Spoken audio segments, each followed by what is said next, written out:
Hello everyone. तो जैसे कि आपको पता है मैं आपको ड्री के कंप्लीट पेपर करा रही हूँ। ठीक है, 2021 के हमारे पेपर चल रहे हैं जिसमें हमारा एक पेपर कंप्लीट हो चुका है।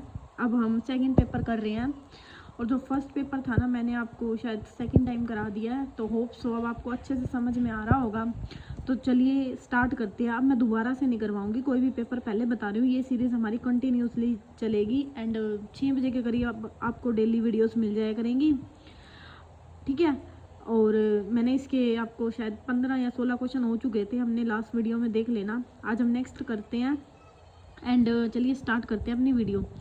Find out the number of equivalent relation that can be defined by a set. देखो जब भी ना इक्विवेलेंस रिलेशन निकालने हो ना, और जैसे आपको नंबर दिए हो, एक सेट दिया हो 1 2 3, तो इसका फॉर्मूला होता है सिंपली, और इस फॉर्मूले को याद कर लो। ये वाला फॉर्मूला ना आगे आने वाले पेपर में भी यूज़ होगा, 2 की power n minus n।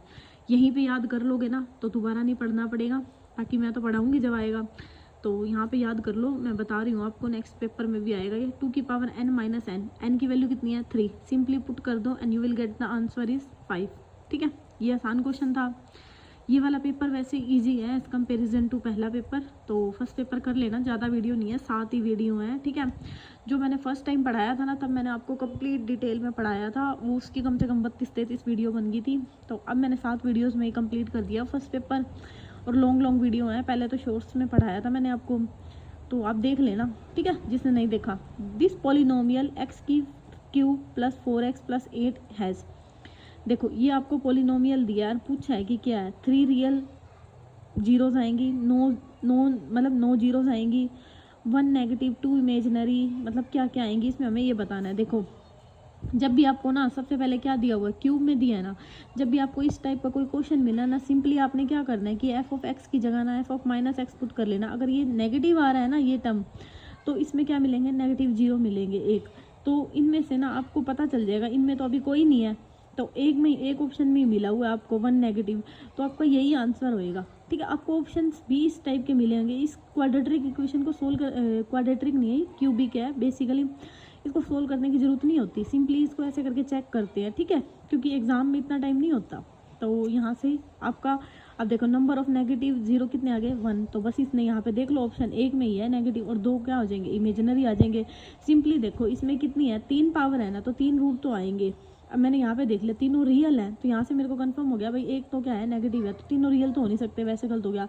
No zero, ये तो वैसे ही कहीं नहीं आ रहा। 1 पॉजिटिव एंड 2 इमेजिनरी, भाई 1 तो नेगेटिव आ रहा है, पॉजिटिव तो आ ही नहीं रहा, तो यहाँ से ऑप्शन नंबर 3 क्या हो जाएगा आपका answer. What will be the differential equation of the function. अब सिंपली क्या करना है आपको, इसको डिफरेंशिएशन करना है, क्लास 12th में आपने पढ़ा था, बस dy बाई डी एक्स निकाल दो simply and you will get the answer is 2x divided x square plus 2 dx। ठीक है, ये मैं थोड़ा से ना जल्दी जल्दी बता रही हूँ क्योंकि ये छोटे छोटे हैं, इसमें इतना हम टाइम वेस्ट नहीं कर देंगे। मैंने आपको ना ये पेपर, मेरा टारगेट है कि इस मंथ तक ना आपको सारे के सारे 9 के 9 जो पेपर है ना मैं करा दूँ। ठीक है, अगर आप मेरी वीडियोस देखेंगे, बनेंगे, मुझे भी लगेगा व्यूज़ अच्छे आ रहे हैं, तो मैं भाई सारे पेपर ही करवाऊँगी आपको। तो ज़्यादा से ज़्यादा शेयर करो एंड कमेंट करके भी बताओ कि वीडियोस कैसी लग रही हैं। Find the value of the limit. अब इसकी वैल्यू निकालनी है। अब जब भी हम लिमिट निकालते हैं तो सबसे पहले क्या करते हैं, हम 0 पुट करते हैं। Limit x tending to 0, 25 by 0, 1/0 क्या होता है इन्फिनिटी, तो आपका आंसर क्या आ जाएगा इन्फिनिटी। ये छोटे छोटे क्वेश्चन थे। आपका क्वेश्चन आया कि in which option we will evaluate the limit by using the L hospital rule. देखो एल हॉस्पिटल रूल क्या होता है, मैं आपको सिंपली आसान भाषा में बताती हूँ। एल हॉस्पिटल रूल क्या होता है, ये बोलता है जैसे आपको कोई भी फंक्शन दिया है, ठीक है, उसके ऊपर लिमिट दिया है, आप उस लिमिट को उस फंक्शन में पुट करो। ठीक है, अगर आपकी 0/0 फॉर्म बन रही है तो उसका सेकेंड टाइम डेरिवेटिव करना है। अगर आपकी इन्फिनिटी बाई इन्फिनिटी फॉर्म बन रही है तो आपने सेकेंड टाइम डेरिवेटिव करना है। ठीक है, नहीं तो अगर लिमिट डाल के डायरेक्ट आंसर आ रहा है तो वो भी आपका आंसर हो जाएगा। तो यहाँ पे देखो आपको दिया क्या हुआ है कि limit x tending to infinity x e की पावर एक्स। अब देखो इसने ध्यान से देखो, इसने क्वेश्चन क्या बोला है, in which option we will evaluate the L hospital rule, कि इनमें से ना हम किस ऑप्शन के अंदर एल हॉस्पिटल रूल लगा सकते हैं। ठीक है, अब पहले मैं ऑप्शन नंबर डी बताती हूँ आपको। जैसे मैंने ना यहाँ लिमिट डाली, ठीक है, मैंने लिमिट डाली आपको इन्फिनिटी, तो टेंजेंट इन्फिनिटी क्या हो जाएगा, सिंपली इन्फिनिटी। अब मैं इसका डेरिवेटिव करूँ, अब टेंजेंट का डेरिवेटिव क्या होता है, माइनस सेकंड स्क्वायर एक्स, फिर उसमें इन्फिनिटी डालूंगी, फिर वो इन्फिनिटी फॉर्म हो जाएगा। तो यहाँ पे तो भैया एल हॉस्पिटल रूल लग नहीं रहा, क्योंकि एल हॉस्पिटल रूल क्या कहता है कि आपकी या तो 0/0 फॉर्म बननी चाहिए या फिर इन्फिनिटी फॉर्म बननी चाहिए। तो इसमें तो ऐसा है ही नहीं कुछ, इसमें तो खाली इन्फिनिटी आ रहा है, इन्फिनिटी फॉर्म नहीं आ रही। ठीक है, ये समझ में आया क्यों नेगलेक्ट हो गया, मतलब खत्म हो गया। अब आपको दे दिया x cos x minus pi. अब मान लो सिंपली मैं यहाँ पाई लगाती हूँ, ठीक है, तो कोस पाई क्या हो जाएगा आपका, साइन पाई 0 होता है, कोस पाई 1, तो पाई माइनस पाई 0। अब ये 0 हो गया भाई, 0/0 फॉर्म तो नहीं बनी ना, खाली 0 आया है, तो यहाँ पे भी ये चीज़ क्या हो जाएगी, नेगलेक्ट। अगर मैं सिंपली इसको देखूँ, अगर मैं इसका साइन में आगे करूँ, साइन मतलब एक्स का क्या हो जाएगा 1, फिर इसमें अगर मैं मान लो डेरिवेटिव करके, आपके दिमाग में चल रहा है कि एक बार और हम डेरिवेटिव करके लगा, इसमें भी ना आंसर आएगा ही नहीं आपका। ठीक है, इसको करके देख लेना ना, क्योंकि एल हॉस्पिटल रूल ना बेसिकली 0/0 एंड इन्फिनिटी फॉर्म को क्या करता है, सेटिस्फाई करता है, जो कि इसमें नहीं हो रही। इसमें खाली 0/0 आ रही है और इसमें भी खाली इन्फिनिटी आ रही थी, इन्फिनिटी कुछ नहीं आ रहा था। सिंपली आपका log x और x-1, इसमें भी आपकी सेम यही चीज़, क्योंकि log 1 क्या होता है 0, मैंने 1 - 1 डाला, यहाँ पे क्या आ गया 0/0 फॉर्म बननी चाहिए। ये सिंपल थोड़ा ना फॉर्म बन रही है, सिंपल हमने यहाँ तो सिंपल आंसर निकल गया 0, यहाँ भी सिंपल आंसर निकल गया था 0, यहाँ पे इन्फिनिटी निकल गया था। लेकिन जो ये वाला है ना ऑप्शन नंबर आपका फर्स्ट, इसमें देखो x e⁻⁻x है, मैंने इसको सिंपली इस टाइप से लिख दिया, मैंने लिमिट लगाई इन्फिनिटी, तो e⁻⁻∞ क्या होता है इन्फिनिटी, और ऊपर क्या हो गया इन्फिनिटी बन गया। तो ये हमारी एल हॉस्पिटल रूल की प्रॉपर्टी इसको क्या कर गया, सेटिस्फाई, इसलिए हमारा ऑप्शन नंबर फर्स्ट क्या हो गया, आंसर।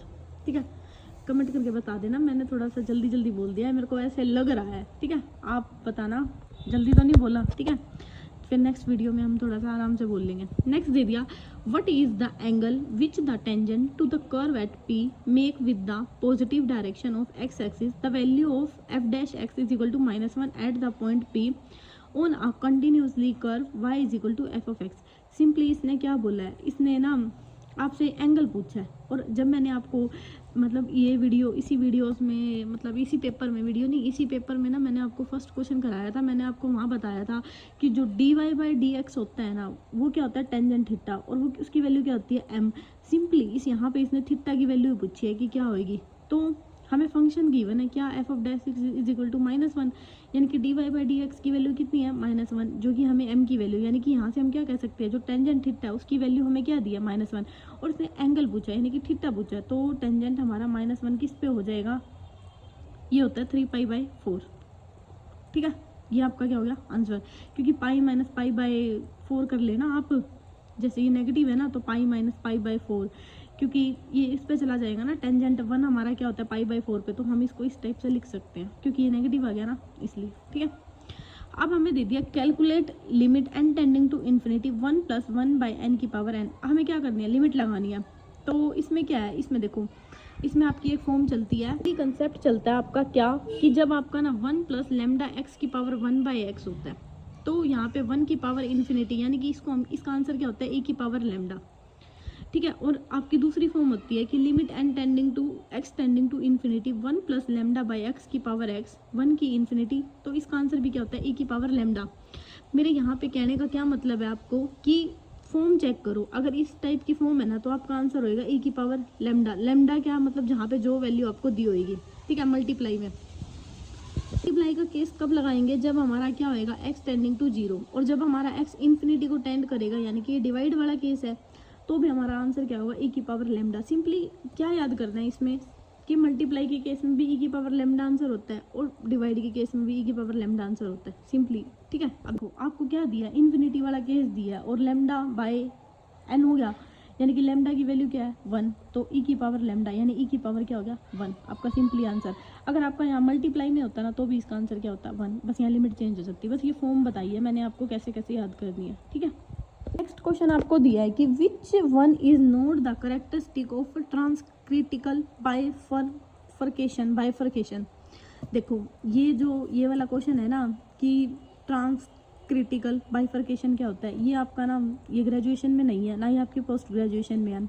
ये हम इंजीनियरिंग जैसे ना, वो क्या बोलते हैं, बीटेक में नहीं होता इंजीनियरिंग मैथमेटिकली, ये क्वेश्चन वहाँ से उठा के दिया हुआ है।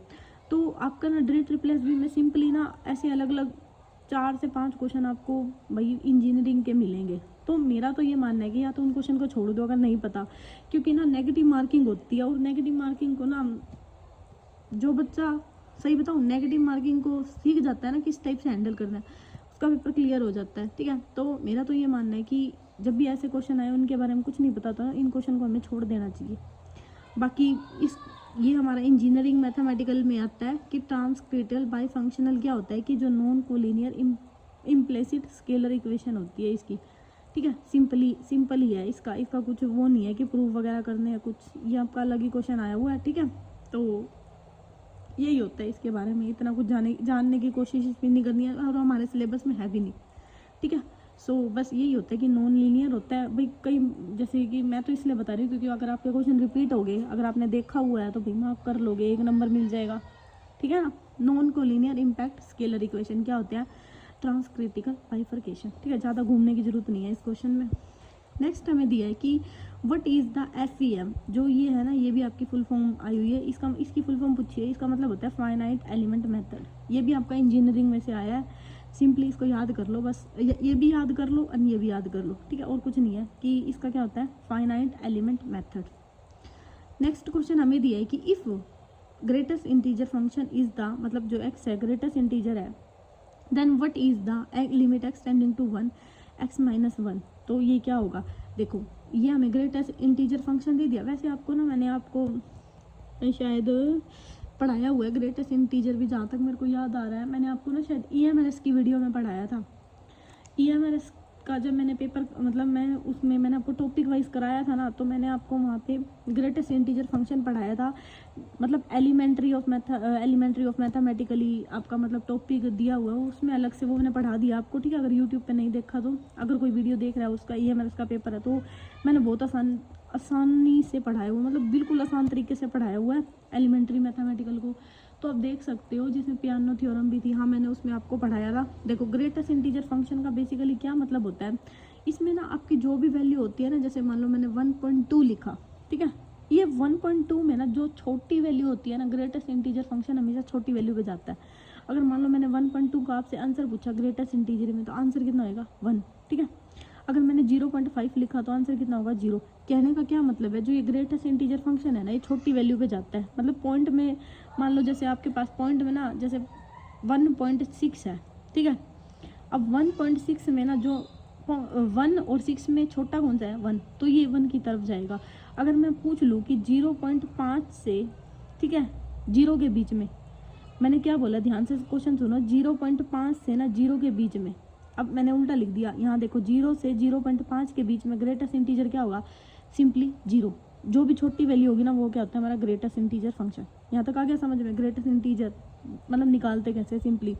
अब ये लिमिट की फॉर्म में दिया है, तो इसमें ना बस आपकी सिंपली पूछी है कि लिमिट एग्जिस्ट कर रही है या नहीं कर रही।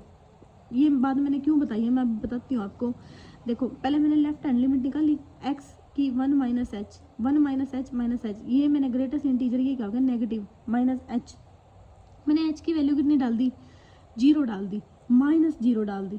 ध्यान से देखो, माइनस का 0, तो ये आंसर है ना, ये माइनस का 0 ना लेके ना माइनस में आएगा, मतलब छोटा लेना है, 0 नहीं आएगा, क्योंकि 0 तो बड़ा हो गया ना, क्योंकि 0 से कम की तरफ कह रहा है ये। मैंने इसलिए आपको ग्रेटेस्ट इंटीजर की वैल्यू बताई, मतलब बताया है, क्योंकि ना यहाँ पे ना ये 0, ये -h बोल रहा है, -h बोल रहा है, तो यानी कि 0 से छोटा है, और 0 से छोटा क्या होगा, -1। ठीक है, इसी तरह अगर यहाँ h लिखा, h लिमिट किसने डाल दी, h की 1 है ना, 1 लिमिट 1 डाल दी, तो यहाँ पे देखो, यहाँ पे मैंने लिमिट आपको 0 बोल दी, वैसे लिमिट 1 है। ठीक है, यहाँ पे ऐसे ये लिमिट मैंने मिस्टेक कर रखी है, माइनस का 1 हो गया। अब ये सिंपल आ गई एक वैल्यू, तो ये माइनस का, अगर मैं 0 से देखूँ तो भी ये बात सेटिस्फाई कर रही थी। ठीक है, अगर हम यहाँ 0 भी लगाते हैं ना, जैसे लिमिट x की लिमिट क्या दे दी, 1 दे दी। ठीक है, मैंने यहाँ पे 1 डाला, लेकिन जो यहाँ पे हम लिमिट लगाते हैं h टेंडिंग टू 0 होता है ना, यहाँ पे तो सही जा रही है, h टेंडिंग टू क्या होता है, 0। अब ये 0 प्लस है, 0 प्लस यानी कि 0 से थोड़ी सी बड़ी। तो मैंने तो अभी आपको बताया ना, इंटीजर में हम कौन सी फंक्शन लेते हैं, छोटी, तो 0 से थोड़ी सी बड़ी, यानी कि अब किसके अप्रोक्स है, 0।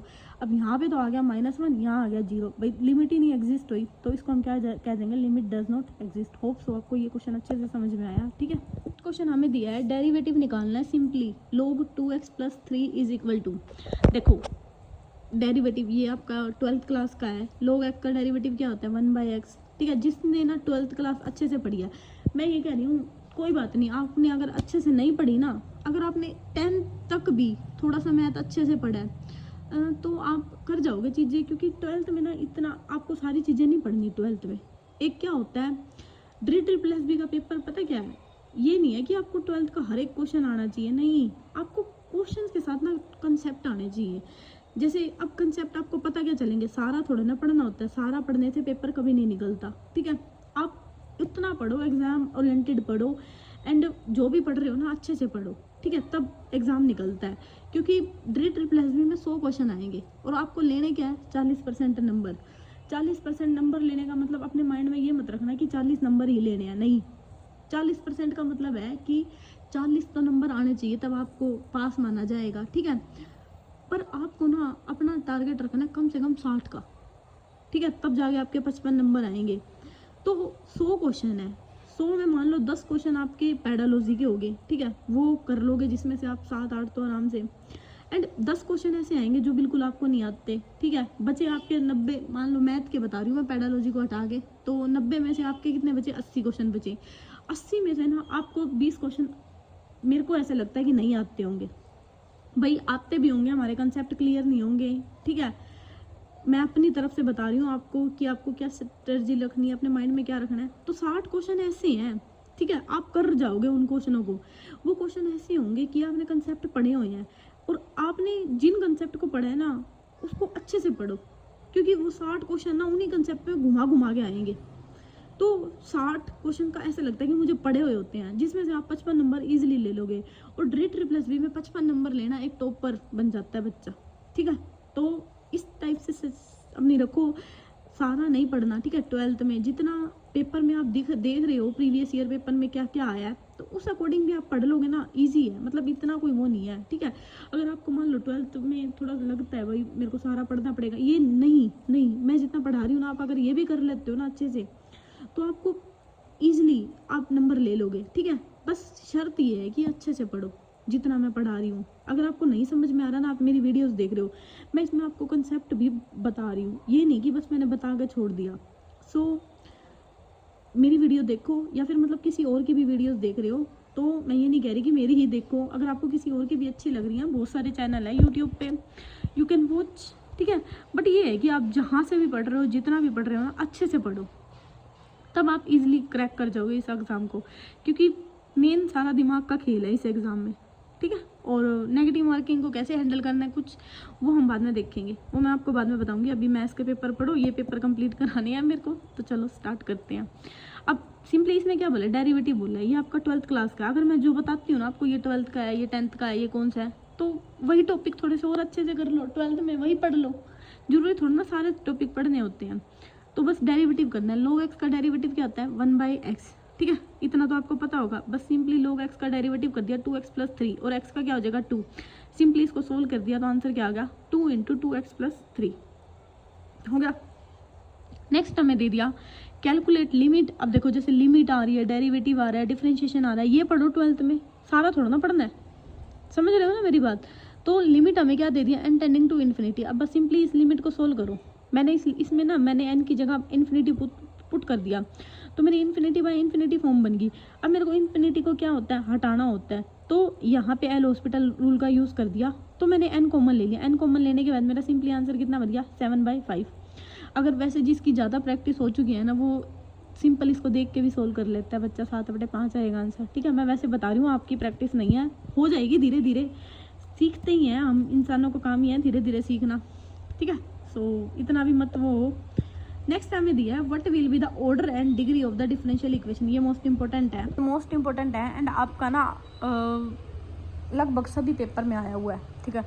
ऑर्डर क्या होता है, ऑर्डर सिंपली होता है जो भी आपको जो डिफरेंशियल इक्वेशन दी है ना, उसकी मतलब वो कितनी पावर में दी है। जैसे यहाँ पे देखो डिफरेंशियल इक्वेशन में पावर कितनी दी है 3, तो ये हो गया इसका ऑर्डर। और डिग्री क्या होती है, जितनी भी हाईएस्ट ऑर्डर का ऑर्डर दिया है ना उसकी पावर वो होती है डिग्री। तो ऑर्डर कितना हो गया 3, डिग्री कितनी होगी 1। सिंपली आंसर क्या होगा ऑर्डर 3 डिग्री 1, ठीक है। सो यहाँ पे अपने 30 क्वेश्चन हो गए हैं, बाकी हम कल करेंगे। सो अगर आपको वीडियो पसंद आ रही है भाई, चैनल को सब्सक्राइब भी कर दो। 189 सब्सक्राइबर अभी तक किया आपने, तो शेयर करो मेरी वीडियो को, पहुंचाओ और बच्चों तक। सो अभी के लिए इतना ही, मिलते हैं कल। Thank you so much for watching my video.